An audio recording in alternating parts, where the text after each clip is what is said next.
at the tops with rich brown fur, completed the impression of barbaric opulence which was suggested by his whole appearance.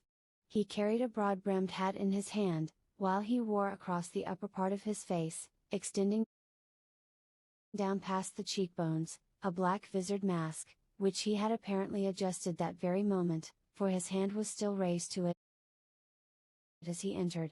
From the lower part of the face he appeared to be a man of strong character,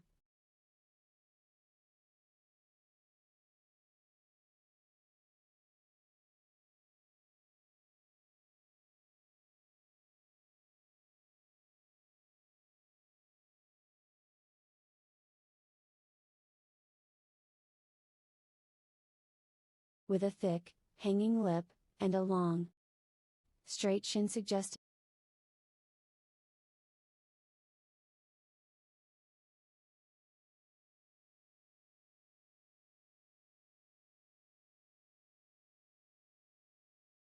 of resolution pushed to the length of obstinacy.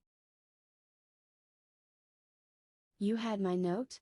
he asked with a deep harsh voice and a strongly marked German accent. "I told you that I would call." He looked from one to the other of us, as if uncertain which to address. "Pray take a seat," said Holmes. "This is my friend and colleague, Dr. Watson, who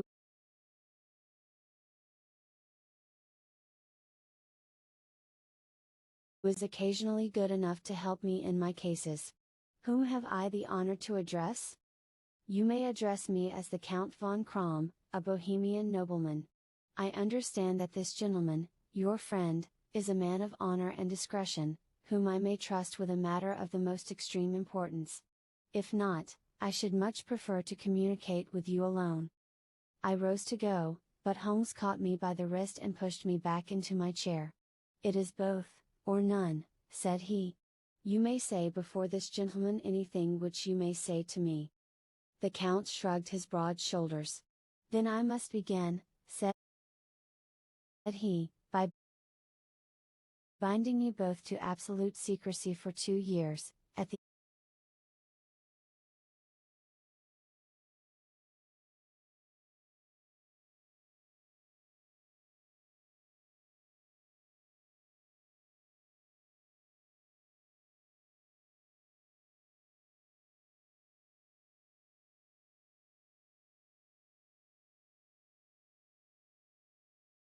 end of that time the matter will be of no importance. At present it is not too much to say that it is of such weight it may have an influence upon European history." "I promise," said Holmes. "And I. You will excuse this mask," continued our strange visitor. "The august person who employs me wishes his agent to be unknown to you, and I may confess at once that the title by which I have just called myself is not exactly my own." "I was aware of it," said Holmes dryly. "The circumstances are of great delicacy, and every precaution has to be taken to quench what might grow to be an immense scandal and seriously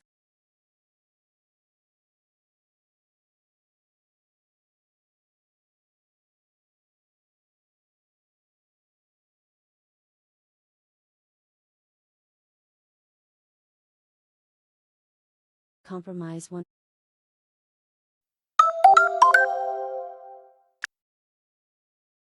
of the reigning families of Europe. To speak plainly, the matter implicates the great house of Ormstein, hereditary kings of Bohemia." "I was also aware of that," murmured Holmes, settling himself down in his armchair and closing his eyes. Our visitor glanced with some apparent surprise at the languid, lounging figure of the man who had been no doubt depicted to him as the most incisive reasoner and most energetic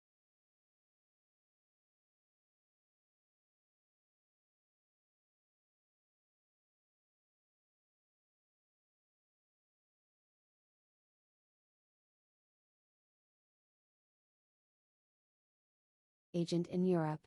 Holmes slowly reopened his eyes and looked impatiently at his gigantic client. "If your Majesty would condescend to state your case," he remarked, "I should be better able to advise you." The man sprang from his chair and paced up and down the room in uncontrollable agitation. Then, with a gesture of desperation, he tore the mask from his face and hurled it upon the ground. You are right," he cried. "I am the king. Why should I attempt to conceal it?" "Why, indeed?" murmured Holmes. "Your Majesty had not spoken before I was aware that I was addressing Wilhelm Gottsreich Sigismund von Ormstein, Grand Duke of Kassel-Felstein, and hereditary King of Bohemia."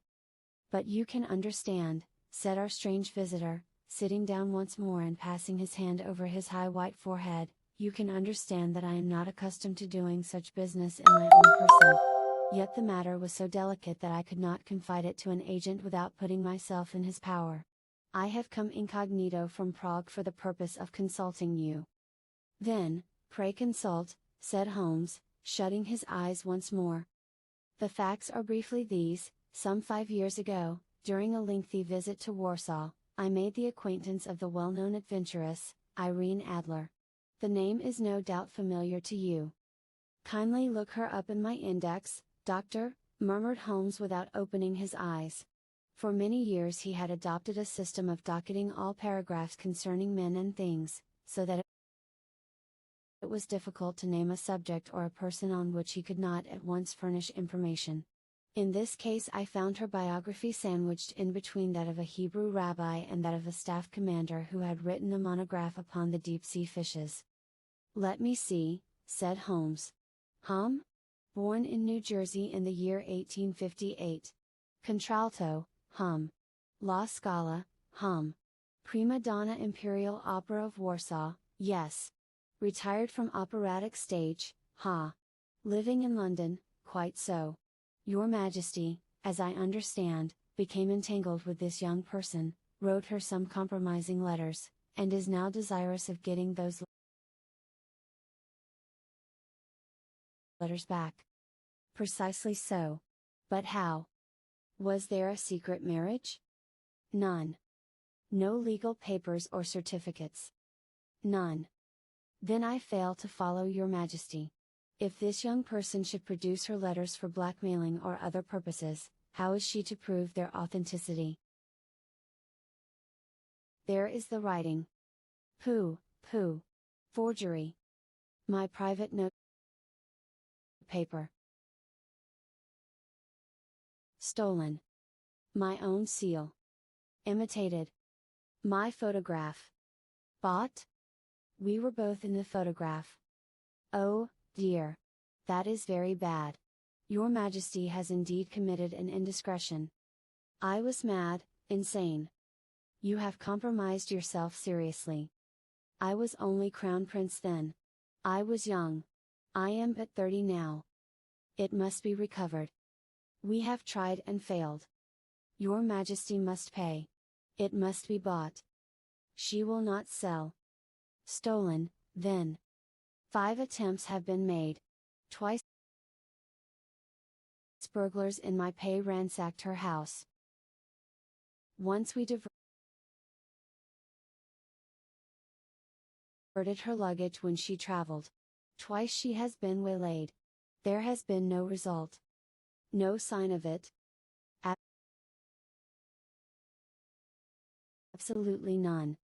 Holmes laughed. "It is quite a pretty little problem," said he. "But a very serious one to me," returned the king reproachfully. "Very, indeed. And what does she propose to do with the photograph?" "To ruin me." "But how?" "I am about to be married." "So I have heard. To Clotilda Lothman von Saxe-Meiningen, second daughter of the King of Scandinavia. You may know the strict principles of her family. She is herself the very soul of delicacy.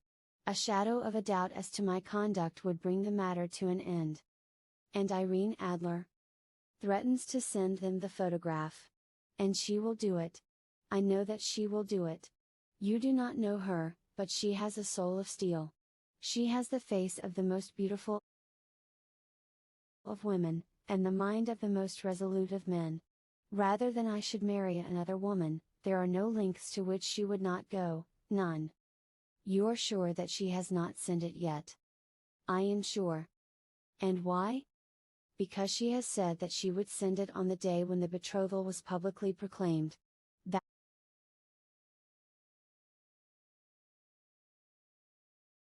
will be next Monday. Oh, then we have 3 days yet, said Holmes with a yawn. That is very fortunate, as I have 1 or 2 matters of importance to look into just at present. Your Majesty will, of course, stay in London for the present? Certainly. You will find me at the Langham under the name of the Count von Kramm. Then I shall drop you a line to let you know how we progress. Pray do so. I shall be all anxiety. Then, as to money? You have carte blanche. Absolutely. I tell you that I would give one of the provinces of my kingdom to have that photograph. And for present expenses. The king took a heavy chamois leather bag from under his cloak and laid it on the table. There are £300 in gold and 700 in notes, he said. Holmes scribbled a receipt upon a sheet of his notebook and handed it to him. And Mademoiselle's address? He asked. Is Briony Lodge, Serpentine Avenue, St. John's Wood. Holmes took a note of it. One other question, said he. Was the photograph a cabinet? It was. Then, good night, Your Majesty, and I trust that we shall soon have some good news for you. And good night, Watson, he added, as the wheels of the royal brougham rolled down the street. If you will be good enough to call tomorrow afternoon at 3 o'clock, I should like to chat this little